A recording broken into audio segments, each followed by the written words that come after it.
Para a gente continuar no assunto e trazer mais repercussão. O general Heleno, ex-ministro do Gabinete de Segurança Institucional, que foi um dos principais conselheiros militares do ex-presidente Bolsonaro, disse que nunca participou de uma reunião sobre golpe.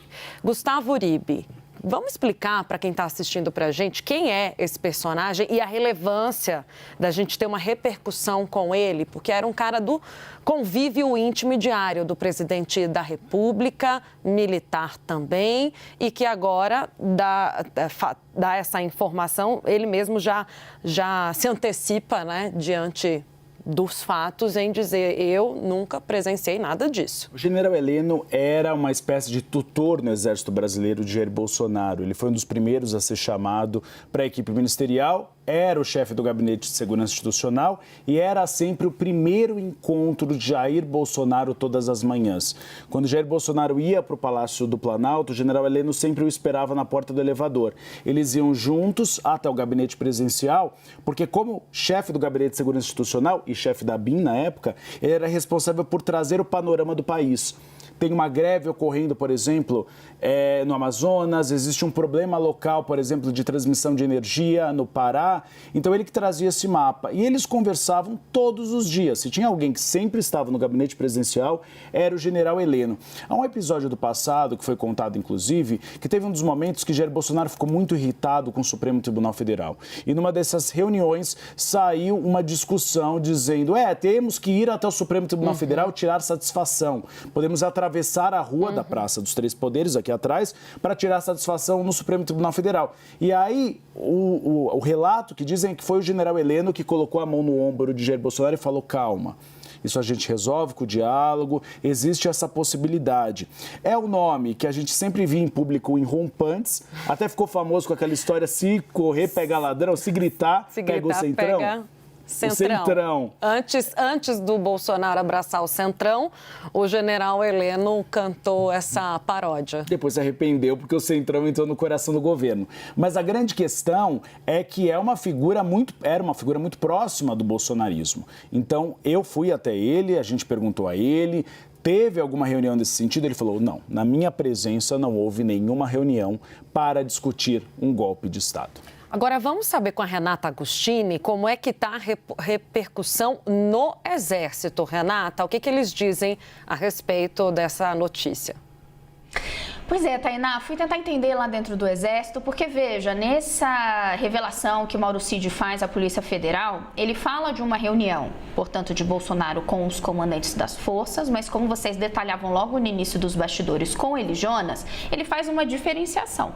Ele coloca que a Marinha se colocou disposta a aderir, que seria essa tentativa de golpe, mas houve objeções por parte do alto comando do Exército.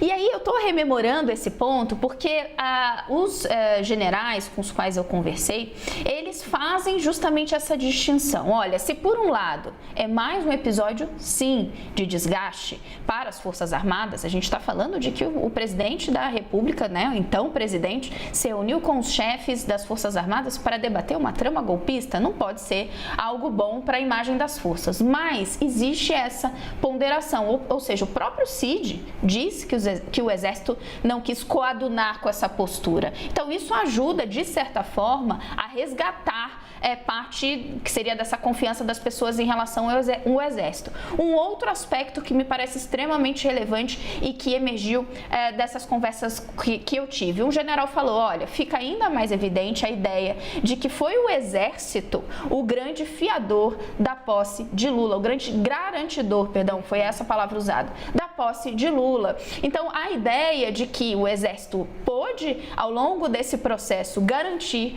que as instituições democráticas seguissem de pé. Me parece, Tainá e Uribe, que ainda que haja essas ponderações estejam sendo feitas nos bastidores, a pergunta sobre o quanto o Exército sabia das intenções de Jair Bolsonaro de ao menos tentar algo nesse sentido, tentar permanecer no poder, essas perguntas elas permanecerão.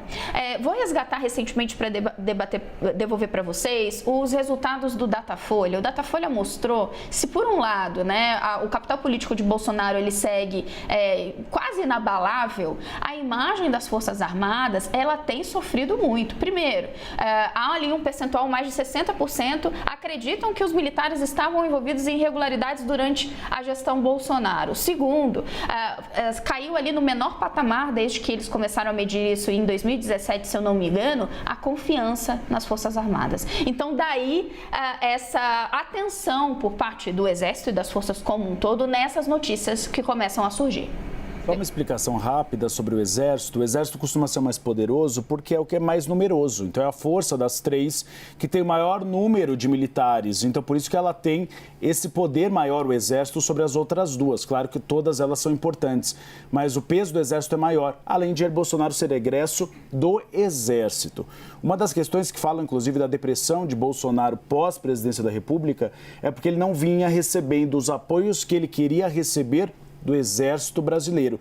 Por isso que faz todo sentido essa apuração da Renata Agostini, dos generais, dizendo que o Exército nunca se posicionou contra. Eu queria aproveitar você, Renata, porque a gente não falou da figura do Almir Garnier um pouco, do almirante da Marinha Brasileira, que ele já vinha fazendo algumas sinalizações de que não estava muito feliz com a vitória de Luiz Inácio Lula da Silva, né?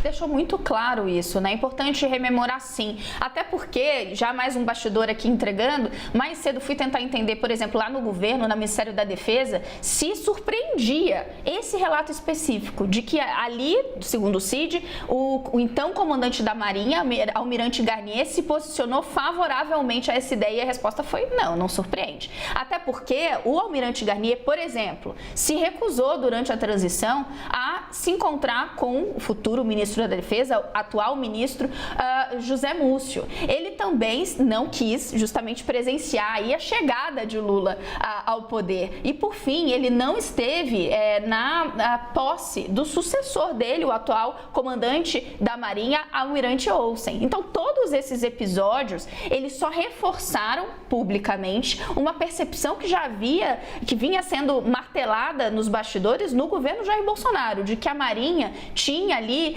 um grupo na sua cúpula extremamente alinhado com o bolsonarismo.